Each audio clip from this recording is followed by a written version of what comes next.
Yeah, makes So, sense. in your mind too, and I wish I would have asked Tim a little bit about this too on our most recent podcast, but you are also equally as involved since you put this into action.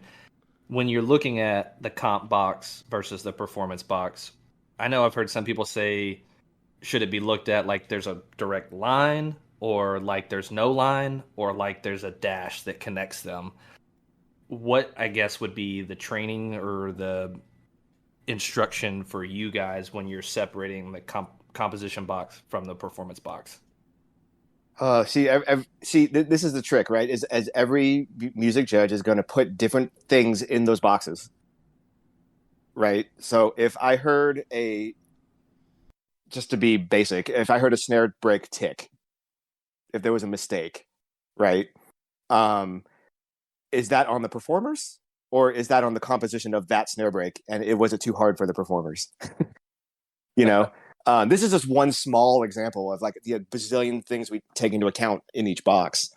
Um, if this is a symptom that's occurring a lot in a particular show, I might say something's really misaligned in the composition box between the composition and the performers, and I'll try to show that in my number. Okay. I hope that makes sense in a way. Yeah, that makes sense. Like if a group's coming out and they're trying to play fours on each hand at 220, and they can't do it, it's like, well, no wonder they can't do it. They just most not people only probably that, couldn't do not, this, so this not is only not that, appropriate.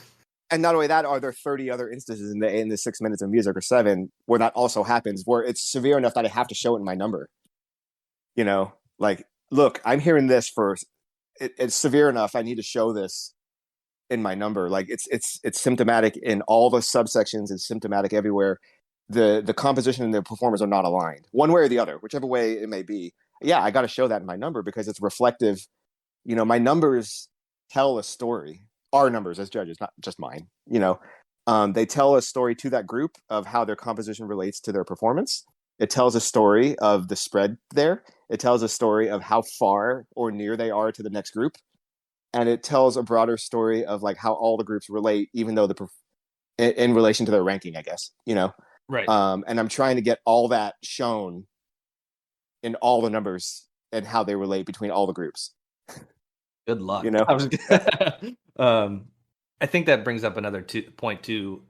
I get in a bad habit of this when I'm watch. We do these reaction videos, and actually, somebody just commented recently. I was like, "This sounds more like a judge's tape than a reaction video."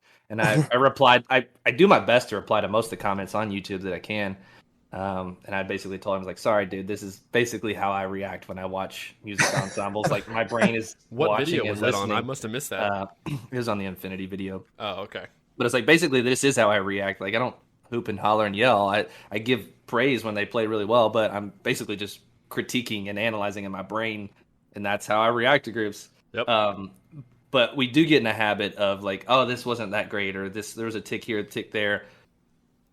But the activity is not a tick activity per se. It's a credit activity. Like judges are, not to put words in your mouth, but I would say inclined and instructed to give credit for things more than they are to take away from things. Was that a fair assessment? Yeah. Yep. Yeah. I mean, I don't think it's. I mean, philosophically, I guess you start with 0 and you have to earn your way up. But the thing I love about the WGI system is the tiered system, right? You have boxes for where your numbers go, and there are definitions of what those boxes mean. There are classes on the looking at it like sort of vertically. There's a basic class, A class. There's an intermediate class, open, and there's an advanced class, world class, that you can filter those box numbers through, right?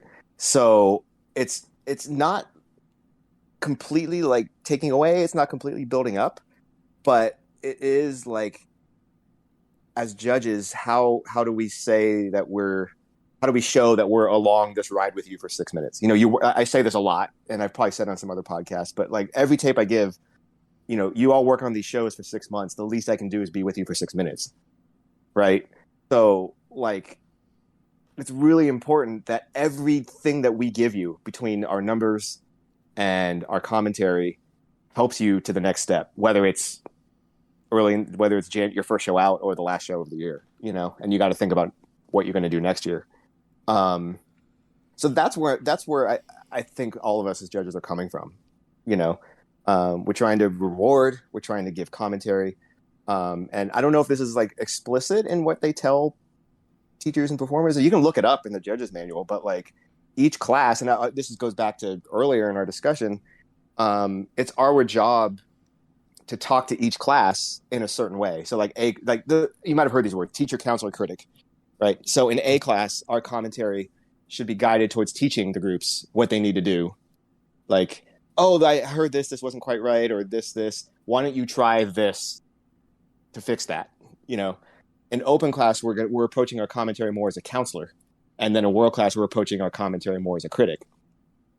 So, because those groups have probably been there a couple times before, they're older, they're more experienced. They don't need us to tell them what to do, but they definitely need us to critique what we're hearing, to give criticism of what we're hearing. So, you know, it's a really well thought out system, the WGI system, and I've modeled my grading system in my studio around it.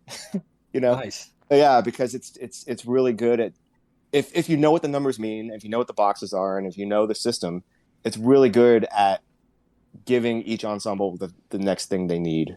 You know, when all of us as judges are like firing on all cylinders and doing our job.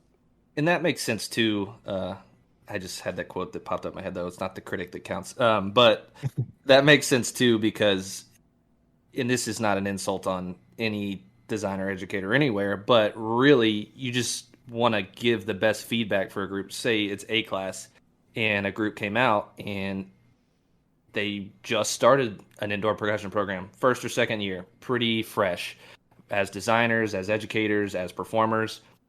So you want to like guide them on all accounts as a performer, a teacher, designer. It's like, well, these are the things we're looking for, but we want to let you know what we're looking for, ultimately to help you design the show better, to teach the show better, to perform the show better. So that makes sense to me that it's never like a look down upon or insult, I guess. I don't want it to come across that way, but it's just like, it's better to say it than assume somebody knows it, sort of thing. Right. Yep. And you know, if there's anyone listening that I've ever accidentally insulted, I'm sorry. I've never tried to like put a comment on a tape that I wouldn't say to my own students, you know, or that I wouldn't even say to my own kids, you know. I think it's really important to remember that our tapes and our numbers our numbers mostly are public documents, right? Everyone sees them, and we have to be accountable to them. The tapes, you know, they get shared with the ensemble, and you know, they get shared on YouTube, I guess, here and there. But you know, but people will hear them, and we need to be accountable to what we say, right? So I want to make sure that all those things are in alignment. The numbers, how they interact with all the other numbers on the sheet, and how those numbers relate to my commentary. Totally. I mean, we recently experienced that in a pretty small scale when we did our WGI predictions. But there were some people that were, I don't want to say insulted, but they were just kind of salty. Like, oh, you put so-and-so, you put us here. Like the kids in the groups, like, you put us here. I'm like, look, man, I'm not trying to upset anybody. Somebody's gonna finish in 29th. That's just the way it is. Somebody's gonna finish somewhere. I'll probably be wrong, like my March Madness bracket, and get completely busted. But I'm just throwing it out there. You can make your own predictions and send them to me. We're trying to be as objective as possible when we do that. And in that vein, I guess I can take this opportunity to just bring up like judging across the board within an individual class. Because obviously, like, we've all heard the joke of like, oh, the judge must have been out of position for that because we hear the tape and the roll sounded bad and he didn't call it or whatever. Like, when you're judging across the spectrum of, say, independent world, for example, when you first started, because we were talking about professional development earlier, and bias is a part of just being a human, subconscious, conscious, whatever. Was it a conscious effort for a while? And it might still be at this point in your career to like, because I would assume the goal is to evaluate every group within a class on the same playing field and just approach it identically from group to group to group. Was that something that you had to like consciously focus on early to overcome any bias you may have had or not had towards any groups, whether it was groups in the top 5, the bottom of the pack, the middle of the pack? Is that something you're consciously trying to police yourself on? Is like, I have to evaluate all of this the same way, regardless of what placement I'm at or what the history of the group is. Yeah. I'd like to think obviously you said, like you said, we all have bias and we're all human. The good thing about the WGI judge community, the great thing about it, is that we are absolutely empowered from the top to make the calls we need to make. We don't get questioned on numbers unless there's something like blatantly, like, you have 18 ties, like like you're generally not going to get questioned. Your integrity as a judge isn't going to get questioned from the up and ups. And so there's this great environment amongst all of us where we are all empowered to make the call we need to make. And that is the impression. And here's the thing to understand is that the number is an impression. It's not a it's not an objective number. It's a subjective number because it's an impression. Yeah. So to your point, like this one fuzzy roll, chances are that one fuzzy roll doesn't really make a whole difference in your number because it's a larger impression. Like, if we just gotten that roll, we'd have gotten 1/10 higher and we would have made finals. It probably wouldn't have made a difference. Right. But but if you have a symptom of fuzzy rolls in the 7 minutes of your show, yes, that's a problem. The overarching issue. For sure. Yes. Yeah. Right. So the number is an impression, and it is an impression that we put into a number through a system that's given to us, i.e. the sheet.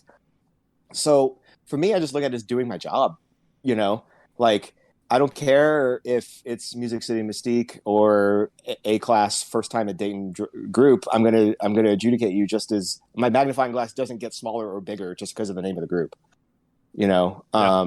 And I got to give credit to the WGI culture amongst the judges because we are absolutely empowered to make that call.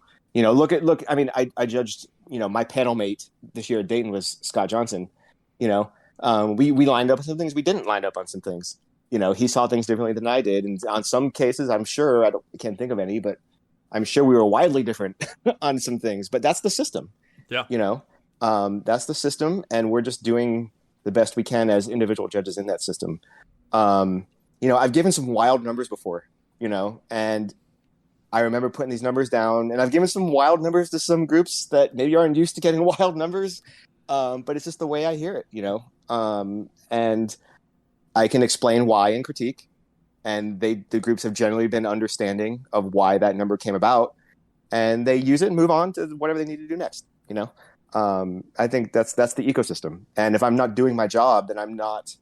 If I'm filtering that through, oh my God, that's Mystique, or that's Pulse, or that's the 4-time reigning A-class champion. I'm not doing them a service if I'm filtering my numbers through that lens.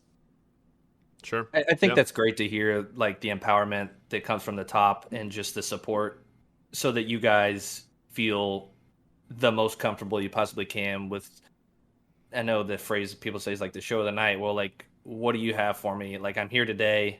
I can't assume that you meant to do this or assume that you meant to do that. Like, how does it come across right now? And how does it impact me?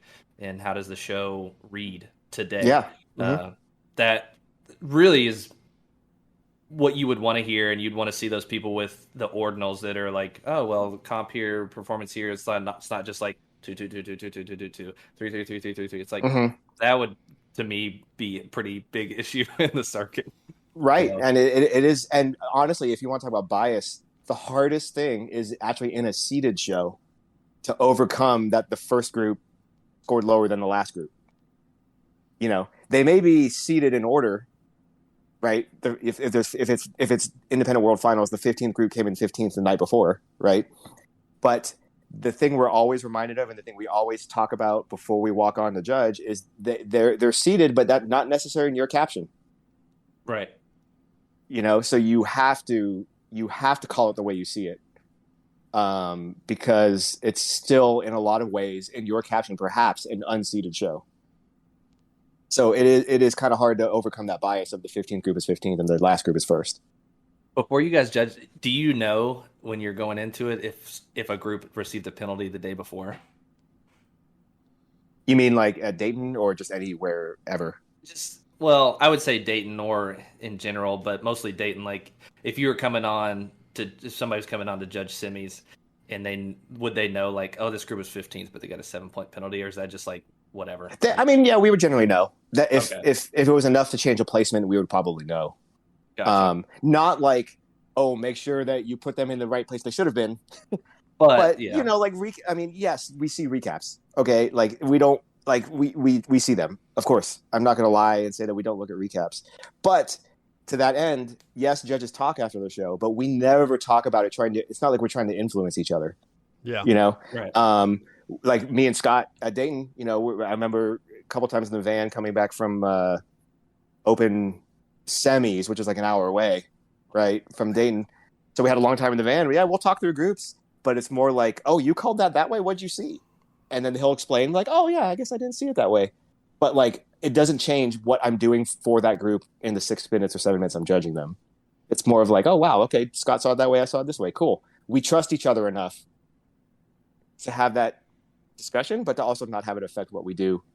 Because who knows how the group's going to play the next day. Yeah, plus then you're just being like a blank slate. You're not trying to say things that allow you to put a group in a certain spot. You're just saying what is natural.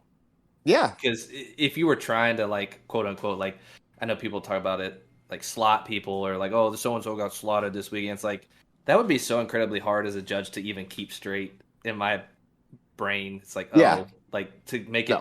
Yeah. No, slotting. For me, I can't speak for the entire judging world, but I would like to think I have never slotted somebody. So if I see them 3 times in a row, it's like, oh well, they're going to be 6th again. Here we go. Right. You know, because it's especially in WGI because we only see a group maybe 3 times at the most. DCI is a little different because a judge might be tailing a core for 4 days, but. You know, I might see a group in February, then I'll see them in April, and then I'll see them 5 days later at Dayton. I have no choice but to approach it like it's that show for that day and that night. Yeah, those indoor groups change their shows so dramatically sometimes. Anyway, it's pretty wild. Right, that too. You know, but I think that's awesome to hear. Just from the top with Chris and Caleb and Mark, just the empowerment that they give you guys. Sitting behind there with to put out the numbers and to call the groups as you see it. That's, I mean, what more could you want in a circuit? Is any circuit going to be perfect? No. That's why they have annual meetings where they talk about like, does anybody want to hear anything adjusted this year? Mm-hmm. It's constantly just being critiqued itself so that it can evolve with the times. Because I'm sure that as the shows evolve, it'll just breed evolving in the judging and in the verbiage of the sheets and how everything goes. But yeah. No, it's all I don't know. I've never felt pressure to change a number. You know, I've never felt that from anybody or anything, you know, and all of us as judges we trust enough in the system to make it okay to like, oh, I'm going to make it this way. I'm going to call this way, you know? I think that I remember seeing this go around social media, like, oh, Omar gave this 100, so here we go. So we know what he's going to do in 5 days. Yeah. But I felt the courage to make that number, to call that number or any number, because I trust in all the other judges judging with me to call it the way they see it, and then for the system to pop out the ranking that comes out. You know, I'm but one little part of that score. So, as long as I do my job and everyone else does their job, the system does the rest. Boom. Yeah. Well, it is. I think that's a pretty good way to put a cherry on that. Unless you have anything else you want to add. No, I think I'm good. The only other thing I'd encourage your listeners to do is to like really dig in on the judges sheets and the factoring, to understand that on the music side in particular, that the performance box is weighted a little higher than the comp box. So if I've just gotten it in critique a lot, like why does this? I can't even think of 2 numbers right now. 90, why does a 90-90 not equal 18? Right. You know, well, because the performance box is, gets it's 15% and the other one's 10%. Like, there's a different factoring involved. And to understand that symbolically, that's really important because it's for the kids. So Right. it's the performers that should get the most credit, I know someone gave me that quote recently when they were talking about rule proposals at the percussion advisory board, that Mark was basically just like, well, are we tailoring it for the kids or the designers? Like, what are we Right. doing? Mm-hmm. Yeah. And, designers are doing great things, but in the end, like, it's the kids delivering. So it's always important to understand those kinds of things so that when you come into critique, you're armed with all the things you want to talk to a judge about, And we don't mind talking about numbers as judges. It's okay. I've heard, like it's okay. Game of numbers. Yeah, like, why was this 4/10 from this other group? Like, well, here's why.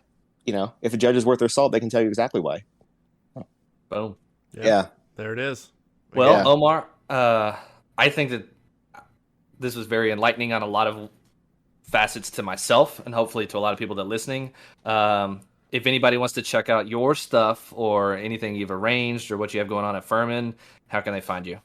Yeah, so you can find out more about Furman at furman.edu. That's FURMAN. The Percussion Studio's got a Facebook page that we've sort of revamped, and we're releasing a bunch of like hyper-produced, really nice videos in there. I'm playing a bit in some of them. My students are playing a lot, actually, more than me in them.